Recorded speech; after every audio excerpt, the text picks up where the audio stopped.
Past indefinite tense fail माजी मतलब indefinite का जैसे आपको प्रेजेंट इंडेफिनिट खाए आखिर में बड़ी आ रही है, हमने नमाज पढ़ी। उसके बाद खाने की इंग्लिश होती है ईट, तो हम सेकंड फॉर्म में लगा देंगे। ज़्यादा से ज़्यादा उर्दू वाले जुमलों को इंग्लिश में कन्वर्ट करने की कोशिश करेंगे, उतना ही आपसे उम्मीद होते जाएंगे। बिस्मिल्लाहिर्रहमानिर्रहीम। टेंस सीख रहे हैं और टेंस में आज हमारा टेंस है पास्ट इंडेफिनिट टेंस। तो पास्ट इंडेफिनिट टेंस उर्दू में कहते हैं फेल माजी मतलब। तो चलते हैं टेंस की तरफ। पास्ट इंडेफिनिट टेंस फेल माजी मतलब इंडेफिनिट का जैसे आपको प्रेजेंट इंडेफिनिट में भी बताया था। इंडेफिनिट ऐसे काम को कहते हैं जो बार बार होता है, रूटीन के साथ होता है, तसलसल के साथ होता है। तो ऐसा काम जो बार बार हो, तसलसल के साथ हो, रूटीन के साथ हो और उसका तल्लुक माजी के साथ हो, तो इसको कहते हैं पास्ट इंडेफिनिट टेंस। उर्दू में पहचान क्या है? उर्दू जुमला के आखिर पे अलिफ, छोटी ये, बड़ी ये वगैरह आते हैं। यानी जिस जुमले के आखिर पे अलिफ आएगा या छोटी ये आएगी या बड़ी ये आएगी, इसका मतलब है कि ये वाला टेंस है पास्ट इंडेफिनिट टेंस। आगे उसकी मिसालें देखें। गोहर ने आम खाए, आखिर पे बड़ी ये आ रही है। हमने नमाज पढ़ी, आखिर पे छोटी ये आई है। उसने खत लिखा, आखिर पे अलिफ आया है। लड़कियों ने गीत गाए, आखिर पे बड़ी ये आई।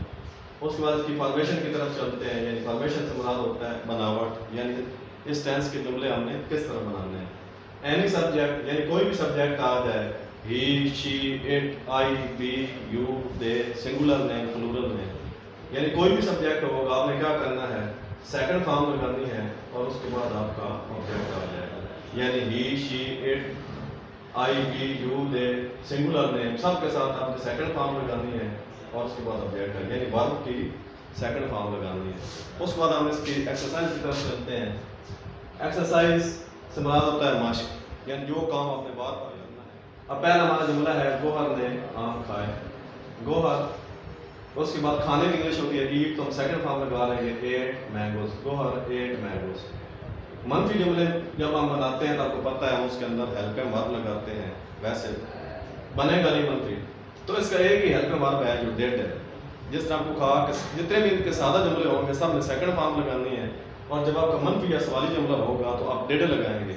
जैसे ही आप डेड लगाएंगे उस वक्त आप डेड के साथ हमेशा फर्स्ट फॉर्म लगाते हैं। यानी या सादा जुमले में चूँकि आपका हेल्पिंग वर्ब इस्तेमाल ही नहीं होता तो आप सेकंड फॉर्म यूज़ करते हैं। जैसे आपका जुमला नेगेटिव या इंट्रोगेटिव होगा, यानी मनफी या सवालिया होगा, उस वक्त आप क्या करेंगे? डेड लगाएंगे और डेड के बाद हमेशा क्या असूल है? फर्स्ट फॉर्म लगाते हैं। तो गोहर ने आम नहीं खाए, Gohar did not eat mangoes. अब एट नहीं आएगा, अब डिड नॉट के बाद क्या आएगा? ईट आएगा। क्या गोहर ने आम खाए, डिड गोहर ईट मैंगोज, यानी डिड पहले आ जाएगा। फिर अगर आप उर्दू वाले जुमले में है कि गोहर ने आम कब खाए, तो पहले कब की इंग्लिश आएगी? व्हेन। उस फिर बाकी सारों से बनाएगा जिस तरह सादा आप सवाली जुमला बनाते हैं। When did Gohar eat mangoes. हमने नमाज पढ़ी, वी ऑफर्ड प्रेयर्स। ऑफर की सेकंड फॉर्म है। हमने नमाज नहीं पढ़ी, we did not offer prayer. Did not के बाद फर्स्ट फॉर्म।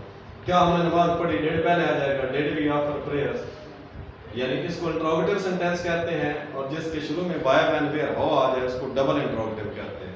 अब अगर आपको उर्दू हो कि हमने नमाज कहाँ पढ़ी, तो पहले कहाँ की इंग्लिश आएगी? वेयर, उसके बाद did, where did we offer prayers. उसने खत लिखा, ही रोट अ लेटर। उसका लफ्ज जो है वो लड़की के लिए भी इस्तेमाल है, लड़के के लिए भी, तो आप ही भी लगा सकते हैं, शी भी लगा सकते हैं। उसने खत लिखा, he wrote a letter, write की सेकंड फॉर्म है wrote. He wrote a letter. उसने खत नहीं लिखा, he did not write a letter. Did not के बाद फर्स्ट फॉर्म लगानी है। क्या उसने खत लिखा, डिड पहले आएगा, did he write a letter. उसने खत क्यों लिखा, तो पहले क्यों की इंग्लिश आएगी? Why did he write a letter. उसके बाद आपका जुमला है लड़कियों ने गीत गाए। द गर्ल्स, अब गाने की इंग्लिश होती है सेंग, सेंग की सेकंड फॉर्म आएगी सैंग। The girls सैंग songs. गीत की इंग्लिश होती है सॉन्ग, सॉन्ग्स आ जाएगा। लड़कियों ने गीत नहीं गाया था, girls did not sing song. Did not का फर्स्ट फॉर्म। क्या लड़कियों ने गीत गाए, पहले डिड आएगा, did the girls sing song. लड़कियों ने गीत कैसे गाए? How did the girls sing song. तो ये तो सिर्फ आपके चाणक जुमले हैं जिसकी हमने प्रैक्टिस करने की कोशिश की है। तो जैसे आपको पहले वाले टेंस में भी यही कहा था कि जितनी ज़्यादा से ज़्यादा उर्दू वाले जुमलों को इंग्लिश में कन्वर्ट करने की कोशिश करेंगे, उतना ही आप उससे माहिर होते जाएंगे। टेंस के हिसाब से आपने सारी बातें